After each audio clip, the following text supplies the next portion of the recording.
लखीमपुर खीरी हादसे में मारे गए किसानों की अस्थि कलश यात्रा सुबह पानीपत टोल प्लाजा पर पहुंची, जहां सैकड़ों किसानों ने शहीद किसानों को श्रद्धांजलि दी। किसान नेता रवि आजाद ने कहा कि शहीदों की अस्थि कलश यात्रा पूरे देश में निकाली जा रही है।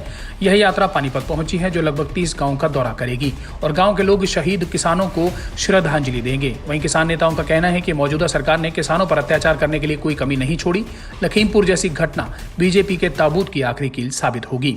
देखिए, लखीमपुर खीरी में जो हमारे 5 साथियों की शहादत हुई है, जो हमें याद दिलाती है कि कैसे मुगलों का, अंग्रेजों का अत्याचार रहा होगा, उसका जीता जागता उदाहरण लखीमपुर खीरी का नरसंहार है, किसान हत्याकांड है।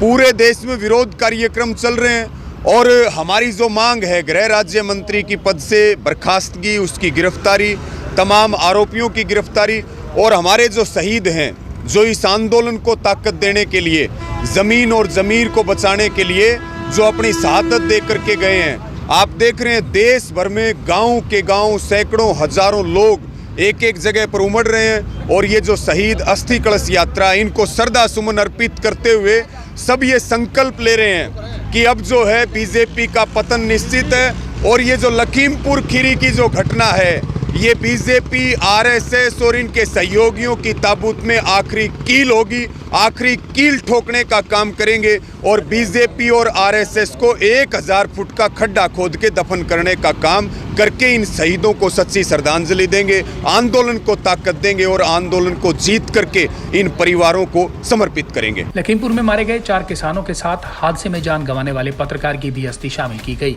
जब तक इस हादसे को अंजाम देने वाले अपराधियों को पद से नहीं हटाया जाएगा, उन्हें सजा नहीं दी जाएगी।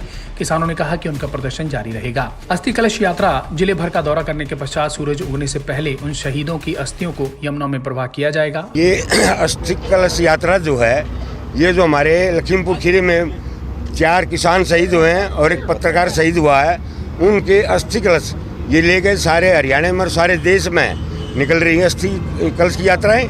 और ये आज हमारी पानीपत जिले के इन कम से कम 30-40 गाँव में जाएगी और ये बड़े काफिले के साथ जाएगी।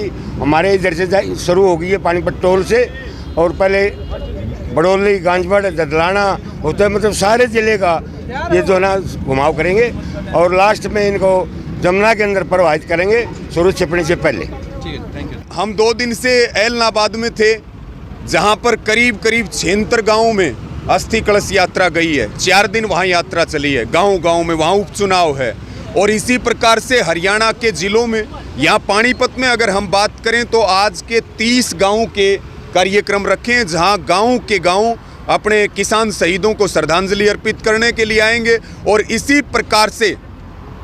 प्रकार से हर राज्य में, चाहे वो दक्षिण भारत हो, चाहे वो नॉर्थ ईस्ट हो, चाहे वो पश्चिम भारत हो, सब जगह पर अस्थि कलश यात्राएं चल रही हैं और बहुत ज़बरदस्त तरीके से हमारी एक मांग है कि जो गृह राज्य मंत्री है, हमें उसकी पद से बर्खास्तगी चाहिए। एक समय था जब देश में नैतिक आधार पे इस्तीफे हुआ करते थे और यहाँ तो सबूत दुनिया के मोबाइल में हैं और उसके बाद में देश के प्रधानमंत्री एक बाहुबली को बचाने में लगे हुए हैं, जो लोकतंत्र के लिए अत्यंत शर्मनाक है। पानीपत से सनी कथुरिया की रिपोर्ट।